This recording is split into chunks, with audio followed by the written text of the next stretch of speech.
Good morning everyone. बच्चों, आज हम जो पढ़ने जा रहे हैं, जिस पर हमारा लेक्चर है, वो है आदिवासी आर्थिक व्यवस्था। आज जो हमारी वर्तमान समाज में आर्थिक व्यवस्था है, पहले हमारी आर्थिक व्यवस्था आज की व्यवस्था से बहुत भिन्न थी। उस समय आज जैसे औद्योगिक प्रणाली नहीं थी, लोगों के आर्थिक विकास नहीं हुआ था, सामाजिक विकास नहीं हुआ था। ये उस समय की हम बात कर रहे हैं जब हमारा बिल्कुल जो क्षेत्र था वो आदिवासी लोग उसमें जीवन व्यतीत करते थे। ये बिल्कुल समाज के निर्माण की, सामाजिक विकास की प्रथम चरण की स्थिति थी। लेकिन आर्थिक जो संगठन था वो हमें उस समय भी समाजों में देखने को मिलता था, क्योंकि आर्थिक संगठन के बिना, आर्थिक व्यवस्था के बिना हमारा जीवन जो है वो संभव नहीं हो सकता। माना कि उस समय आज जैसी प्रौद्योगिकी नहीं थी, नगरीकरण नहीं था, औद्योगिक विकास नहीं हुआ था, शिक्षा का विकास नहीं हुआ था, और सामाजिक स्तर, आर्थिक स्तर बिल्कुल निम्न स्तर पर था। मतलब समाज का निर्माण, समाज का विकास होना शुरू ही हुआ था। उस समय की हम बात करते हैं कि उस समय मुद्रा का प्रचलन भी नहीं था। जो आर्थिक संगठन था वो उस समय सिर्फ हर तरह के समाज में हमें देखने को मिलता था। उसकी स्थिति अलग अलग तरह की थी, आज की वर्तमान स्थिति से बहुत भिन्न थी, क्योंकि प्रत्येक समाज में उत्पादन, उपभोग और वितरण की संस्थाओं एवं मूल्यों के तरीकों में भी भिन्नता पाई जाती थी।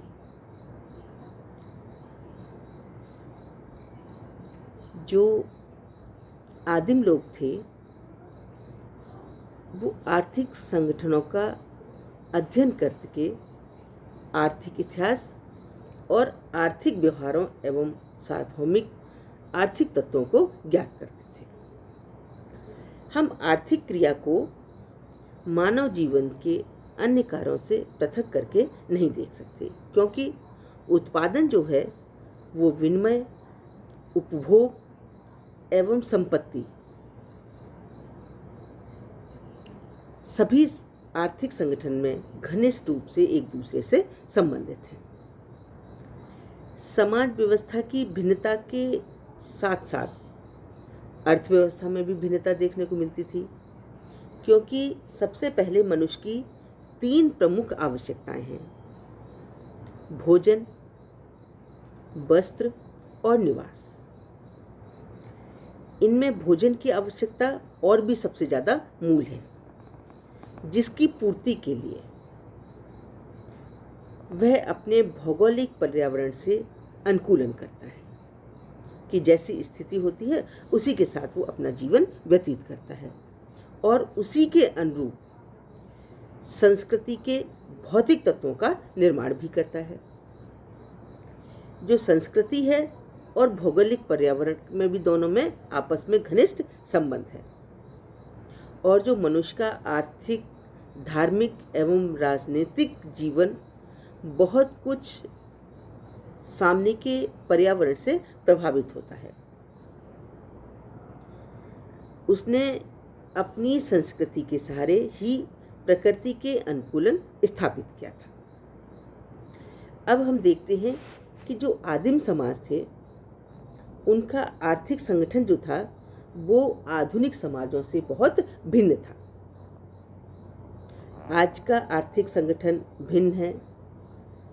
आज जो हम निवास कर रहे हैं वो बहुत विकसित समाज में निवास कर रहे हैं, और हम जो आदिवासी आर्थिक व्यवस्था की बात कर रहे हैं वो बहुत पुरानी बात है, वो समाज के प्रथम स्तर की बात है। तो जब हम दो चीज़ों का अध्ययन करते हैं तो हमें तुलनात्मक अध्ययन करना पड़ता है कि आज की स्थिति कैसी है और इससे पूर्व की स्थिति कैसी थी, उस समय का आर्थिक व्यवस्था कैसी थी, आदिवासी जो लोग थे उनका आर्थिक जीवन कैसा था, वो किन आधारों पर अपनी जो थी आय का अपना आर्थिक व्यवस्था करते थे। तो आदिम समाजों का जो आर्थिक संगठन था वो आज की आधुनिक समाजों से बहुत भिन्न था। उनके जो अधिकांश आर्थिक प्रयत्न भोजन उत्पादन को लेकर ही किए जाते थे।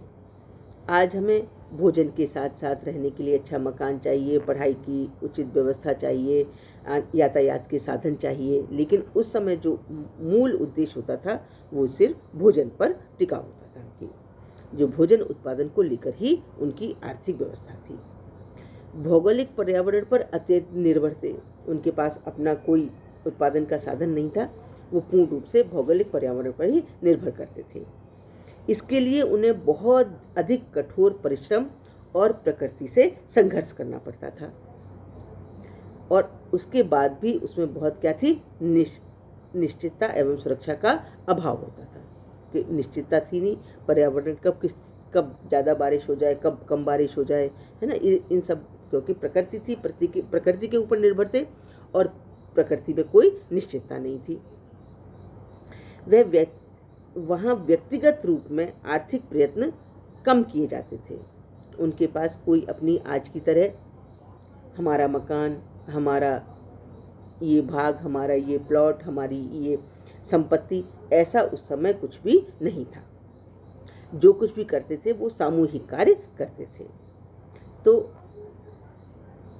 अधिकांश पारिवारिक एवं सामूहिक आधार पर ही उत्पादन के प्रयत्न होते थे और वर्तमान अर्थव्यवस्था जो थी आदिम अर्थव्यवस्था का ही एक विकसित रूप है। उस समय से उनका थोड़ा थोड़ा विकास होना शुरू हो गया और आज जो आर्थिक व्यवस्था है उस समय से शुरुआत की थी और आज हमारी जो है वो चरम सीमा पर पूर्ण रूप से पहुंच चुकी है ना। अब हमारे पास विकास के साधन है, यातायात के साधन है, हमारी आर्थिक व्यवस्था बहुत मजबूत है ना। और आज प्रत्येक व्यक्ति अपने लिए कमाता है, अपने लिए प्रयत्न करता है, अपनी आवश्यकताओं की पूर्ति करता है, लेकिन उस समय जो भी उत्पादन होता था वो सामूहिक रूप से उत्पादन होता था और वितरण भी सामूहिक रूप से होता था। अब हम बात करेंगे आदिम आर्थिक व्यवस्था का अर्थ और परिभाषा। जो आदिम अर्थव्यवस्था थी, तो अर्थव्यवस्था जो थी उस समय शारीरिक अस्तित्व, मतलब हमें अपने शरीर को बनाए रखने के लिए अपनी 3 मूलभूत आवश्यकताओं, जिन्हें कार्ल मार्क्स ने जीवन के आवश्यक भौतिक मूल्य कहते हैं, को जुटाने के लिए प्रयत्न करता था। कि आज की तरह व्यक्ति बहुत सारी आवश्यकताओं पर निर्भर नहीं था, बल्कि बहुत 3 मूल आवश्यकताएं थी जिनको जुटाने में ही उसको बहुत प्रयत्न करना पड़ता था।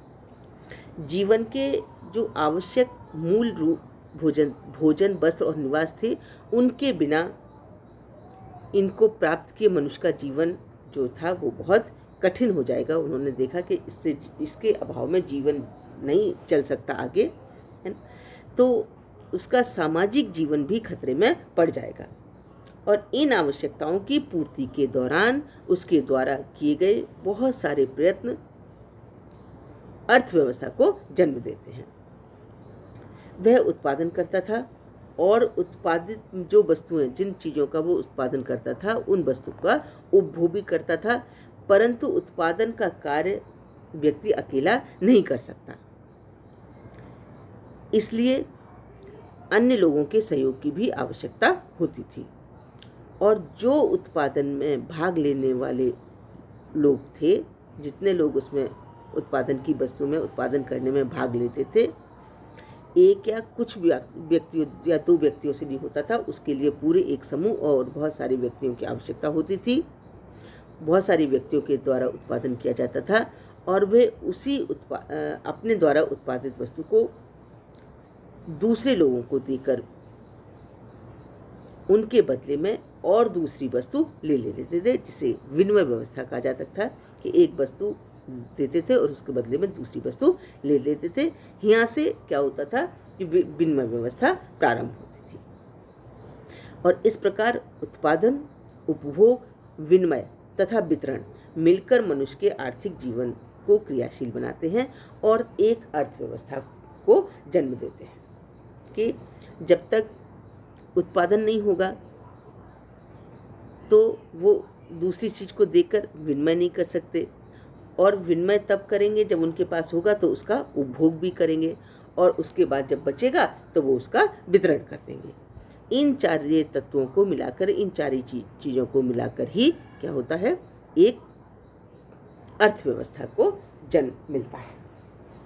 अब इसमें दो लोग हैं, दो हमारे समाजशास्त्री हैं, लूसी मेयर साहब, जिन्होंने अर्थव्यवस्था का संबंध उन कार्यकलापों से है जिनसे लोग अपने साधनों, भौतिक और अभौतिक दोनों की व्यवस्था करते हैं और उनके विभिन्न उपयोगों में से कुछ को चुनते हैं ताकि प्रतिद्वंदी उद्देश्यों की पूर्ति के लिए सीमित साधनों का आवंटन किया जाए। दूसरी परिभाषा दी है मजूमदार एवं मदान ने कि जीवन की दिन प्रतिदिन की अधिक आवश्यकताओं को कम से कम परिश्रम से पूरा करने हेतु मानव संबंधों तथा प्रयत्न को नियमित एवं संगठित करना ही अर्थव्यवस्था है। अब हम देखते हैं कि कुछ अर्थव्यवस्था की विशेषताएं। कि आदिम समाजों में आर्थिक क्रियाएं प्रमुख रूप से शारीरिक अस्तित्व को बनाए रखने के लिए की जाती थी, अतः उनकी अर्थव्यवस्था को निर्वाह एवं अर्थव्यवस्था कह सकते हैं। उनकी मुख्य समस्या उदरपूर्ति और जीवित रहने की है। कि जो मुख्य आवश्यकता है वो क्या है, उदरपूर्ति के, कि भोजन की पूर्ति हो। काय के लिए, जीवित रहने के लिए सबसे ज़्यादा आवश्यक क्या है, भोजन। और उस भोजन, उनकी सबसे मुख्य समस्या थी कि अगर भोजन नहीं मिलेगा तो उदरपूर्ति कैसे करेंगे, और उदरपूर्ति नहीं होगी तो वो जीवित कैसे रहेंगे। इसके लिए उन्हें प्रकृति से हमेशा संघर्षरत रहना होता था। हमारी तरह उनमें उत्पादन एवं उपभोग करने वाले स्पष्ट भिन्न भिन्न समूह नहीं थे। वहाँ पूरा एक ही समूह होता था जो सारे कार्यों को मिलकर करता था। वहाँ परिवार ही उत्पादन एवं उपभोग करने वाली इकाई थी। जो लोग उत्पादन करते थे वही उसका उपभोग करते थे। परिवार की अर्थव्यवस्था का मूल आधार है। आधुनिक अर्थव्यवस्था की तरह उनमें नियोजित अर्थव्यवस्था नहीं पाई जाती थी। जैसे आजकल हम अपने जीवन को नियोजन करके रखते हैं कि कितना हमारा उत्पादन होगा, उसमें से कितना हमें उपभोग करना है, और किन किन मदों पर कितनी उसमें हमें कितनी चीज़ों को खर्च करना है। तो ये सब चीज़ें उस समय आदिम अर्थव्यवस्था में नहीं थी। उस समय सिर्फ जीवन को जीवित रहने के लिए उदरपूर्ति ही सबसे पहली एक समस्या थी कि वो कैसे उदरपूर्ति करें और अपने जीवन को सुरक्षित रख सकें। तो आदिम अर्थव्यवस्था की कुछ ऐसी मूल विशेषताएं हैं जो इस प्रकार हैं। सबसे पहले, जो उस समय आदिवासी लोग थे उनको तकनीकी ज्ञान का स्तर बहुत निम्न था। कि अनुकूलन जलवायु, वनस्पति और प्राकृतिक साधनों की बहुत अधिक प्रचुरता होने पर भी साधनों की सीमितता के कारण, ज्ञान के अभाव के कारण वे उनका पूरा लाभ नहीं उठा सकते थे। जैसे खुरपी, गैंती, कुदाल, तीर धनुष, मछली पकड़ने के जाल व फंदे से ही वे अपना उत्पादन कर लेते थे। वे लोग भरण पोषण की न्यूनतम आवश्यकताएं भी काफ़ी, जो हमारी 3 मूलभूत आवश्यकताएं हैं, वे भी काफ़ी कठिनाई से ही पूरी कर पाते थे। क्योंकि प्रतिदिन या मौसम भर खाद्य संग्रह में लगे रहते थे। अधिकांश समय जो है वो कठिनाई का सामना करना और भूख के खतरे का बना रहना आदि आदिम अर्थव्यवस्था के लक्षण थे। वो सिर्फ इतना ही कमा पाते थे, इतना ही उत्पादन कर पाते थे, इतनी ही मछली पकड़ पाते थे, या जो कुछ भी उधर पूर्ति के साधन थे, छोटे छोटे ये जो उनके पास हथियार थे, उनसे ही वो अपना उत्पादन करते थे और मुश्किल से अपना जीवन यापन करते थे। दूसरी है, वे लोग भविष्य के लिए बचाकर नहीं रखते थे या संग्रह करने की प्रवृत्ति से मुक्त थे। आजकल जो जीवन है, आजकल की जो अर्थव्यवस्था है, उससे व्यक्ति थोड़ा खर्च करता है और थोड़ा अपना भविष्य के लिए बचा कर रखता है, पर उस समय इस तरह की कोई प्रवृत्ति उनमें नहीं पाई जाती थी। वो जितना उत्पादन करते थे उसका उसी समय उपभोग कर लेते थे। यदि वे कुछ एकत्रित भी करते थे तो उसे लंबे समय तक सुरक्षित रखना नहीं जानते थे, कि जो कुछ अगर उनके पास कुछ बचता था तो वो आगे के समय के लिए सुरक्षित नहीं रख पाते थे।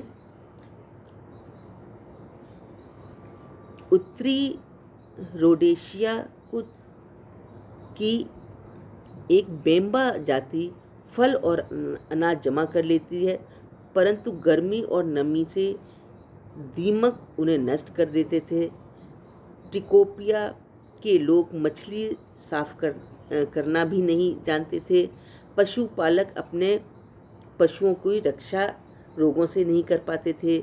उत्पादन में भावी ज़रूरतों पर बहुत कम ध्यान दिया जाता था। अतः उस समय उनको बिल्कुल भी किसी बात का ज्ञान नहीं होता था। अगर कुछ चीज़ों को वो बचा भी लेते थे, उत्पादन अधिक हो जाता था या अधिक मिल जाता था, तो उन्हें कैसे सुरक्षित रखा जाए इसका भी उन्हें किसी तरह का कोई ज्ञान नहीं था। उनके बीच में सबसे पहले संग्रह करने की प्रवृत्ति का ही जन्म नहीं हुआ था। वो कोई चीज़ बचा के रखने में विश्वास नहीं करते थे। तो उत्पादन की सभी ज़रूरतों को बहुत कम ध्यान देते थे, अतः संग्रह की कठिनाई आती थी और अधिकांश लोग साधनों के अभाव के कारण वे अपनी सभी आवश्यकताओं की पूर्ति बहुत सीमित मात्रा में ही कर पाते थे।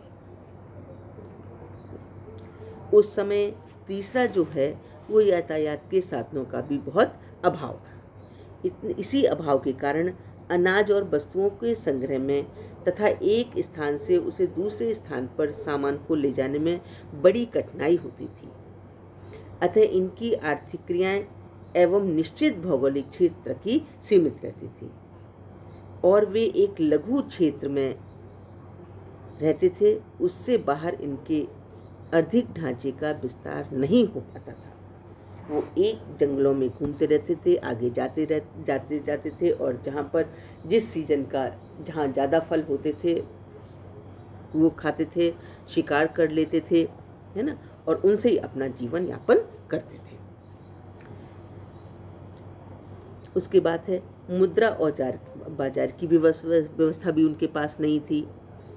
इन लोगों में आधुनिक समाजों की तरह ना तो मुद्रा का प्रचलन था, ना बाजार की व्यवस्था थी और ना ही बैंक और साख आदि की सुविधाएं थी।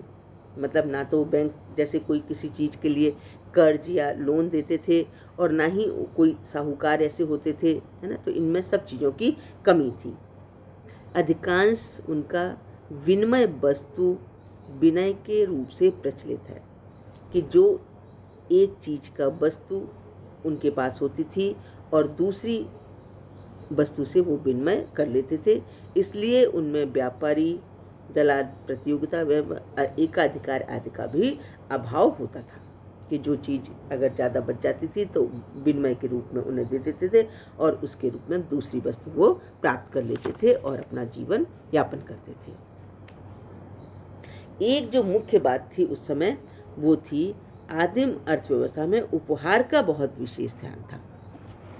बहुत विशेष महत्व उनके जीवन में था कि यह विनिमय का जो एक माध्यम है वो एक व्यक्ति के पास जब किसी वस्तु की अधिकता होती थी, मतलब जिसमें उसने उपभोग कर लिया, अपनी आवश्यकताओं की पूर्ति कर ली और उसके बाद भी अगर उसके पास कुछ बचा होता था, कोई वस्तु उसके पास अधिक होती थी, तो वह दूसरों को उपहार में प्रदान कर देता था, उपहार स्वरूप दूसरों को देता था।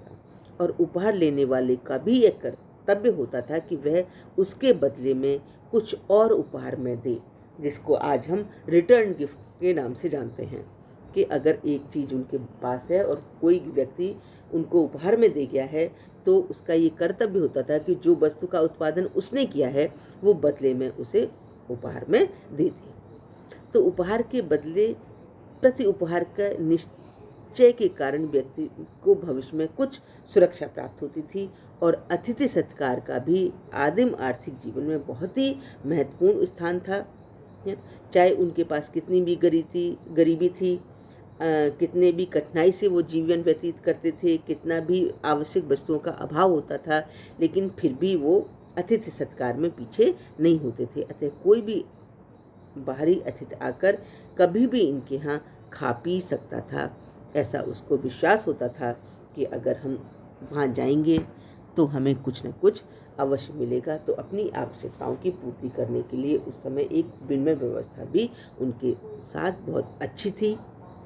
लेकिन उस समय भी उनके बीच में बहुत सामाजिक जीवन, आर्थिक सत्कार, इस तरह का वो जीवन व्यतीत करते थे, जबकि आवश्यक उत्पादन के साधन बिल्कुल नहीं थे। वो सारा उत्पादन उनका प्रकृति के ऊपर निर्भर रहता था। उनके पास आने जाने के साधन नहीं थे, उनके पास उत्पादन के साधन नहीं थे, फिर भी वो मिलजुल कर अपना एक जीवन व्यतीत करते थे।